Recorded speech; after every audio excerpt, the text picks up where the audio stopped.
And if today China were to attack Taiwan, the US wouldn't be able to defend it. This is not my assessment. This comes from the US military. America's top generals are worried.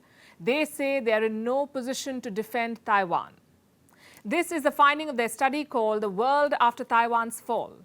It is making waves in Washington. It has pointed out some alarming gaps in the US military. It says the US lacks long-range missiles. They'll be needed to protect American forces around Taiwan, but America doesn't seem to have enough of them. The report describes two quote-unquote nightmare scenarios. The first one, where there is no international intervention, and in the second one, the US and allies step up. They mount a military intervention. In both cases, Taiwan will lose. That's what the report predicts. Taiwan will lose whether or not the world fights for it. Let's take you through the specifics. The first scenario is obvious. China attacks Taiwan and the island is unable to defend itself against the PLA, the People's Liberation Army, the Chinese army. And this outcome is not hard to imagine. China has a bigger military force and they're well equipped. On the basis of sheer numbers, Taiwan's defense forces are no match. So they may not be able to defend themselves. But what about the US? Why is the US not ready to take on the PLA? Apparently, because of some alarming shortages, the US forces need long-range anti-ship missiles. They'll be used to take out Chinese warships in the event of an invasion, but America doesn't have enough of these missiles in its inventory.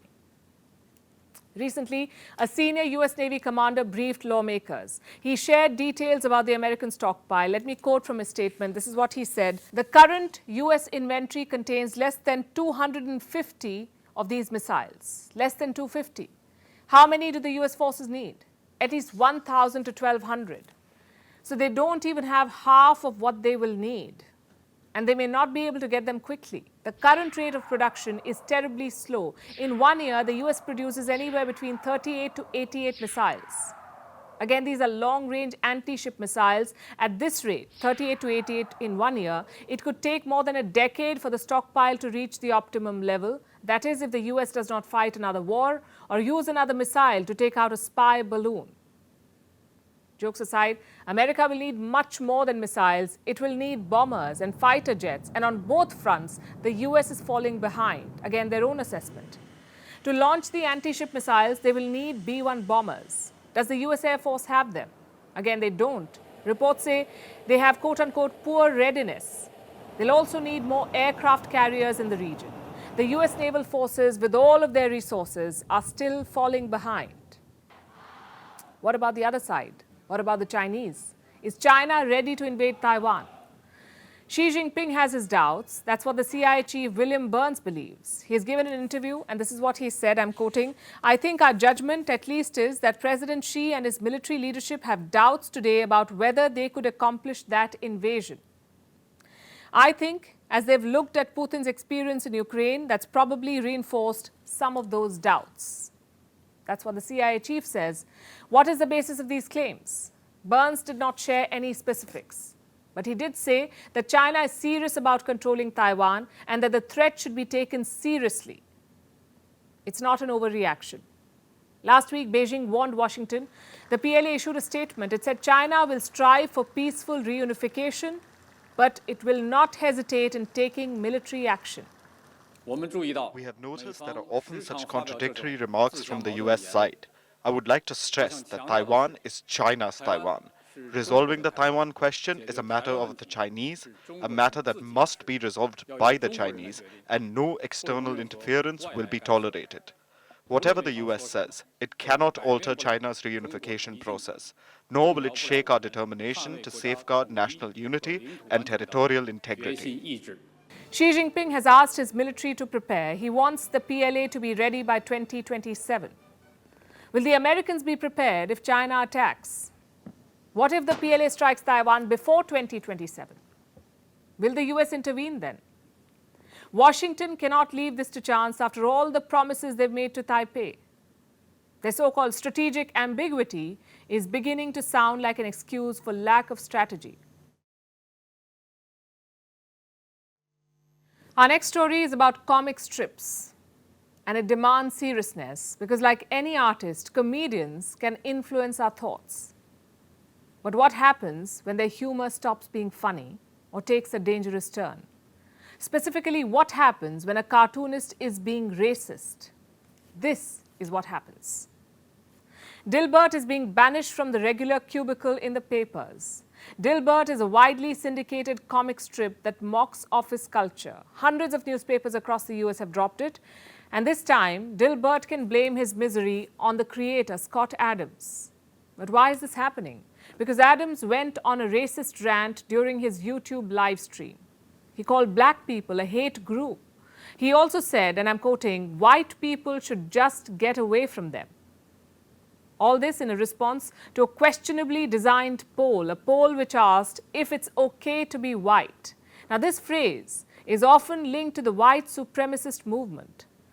Just over half of black Americans responded with agreement. If nearly half of all blacks are not okay with white people, according to this poll, not according to me, according to this poll, that's a hate group. That's a hate group. And I don't want to have anything to do with them.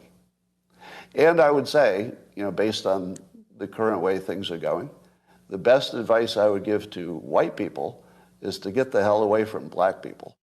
This live stream has destroyed the comic strip. After 3 decades in syndication, Adams is being widely rebuked by newspapers, the same papers that had published his work. The long list includes the Boston Globe, the Washington Post, and the New York Times. A big blow came from USA Today Network. It publishes over 300 papers. They call the comments discriminatory. Others called Adams's comments, quote-unquote, hateful and racist.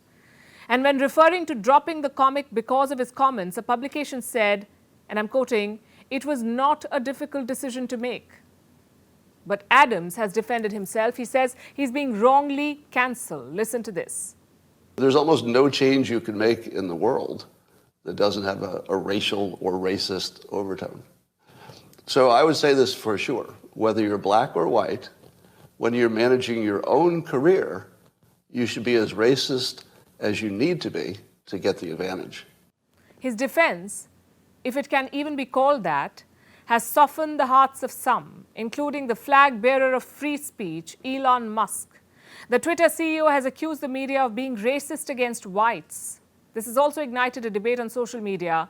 While some see calls for accountability, others see censorship. In other words, cancel culture. Cancelling brands or individuals refers to ostracizing or shunning them. It happens if they've done or said something offensive. This word has made it to the socio-political discourse, but the media is not having any of it, so much so that a major national newspaper editor has responded. He said this is not a cancel culture decision and that their paper is not a home for those who espouse racism. An editor in Texas also said, dropping a comic strip is not censorship. And I'm quoting, "Though Adams is entitled to his opinion, the paper is not obliged to give him a platform and financial support." And this is affecting Adams financially. He said most of his income will be gone. More than that, he said his reputation is destroyed for the rest of his life. Regardless, he remains defiant. He says those who don't see the full context are in a quote-unquote fake news bubble. But many have been seeing the comedian's context for a while. His plot lines featured hurtful themes more recently. Last year, Adams introduced the first ever black character to Dilbert. He used the character to mock workplace diversity and transgender identity. And some of this goes back a decade. He has celebrated men's rights activism. He compared women seeking equal pay to children begging for candy. He even promoted conspiracy theories and attacks on Black Lives Matter. Newspapers have previously dropped Dilbert, but it was nothing like the scale of what happened last week. The media is responsible for shaping minds and the society by extension. What happens in the papers' comic section and how it influences the real world is no joke.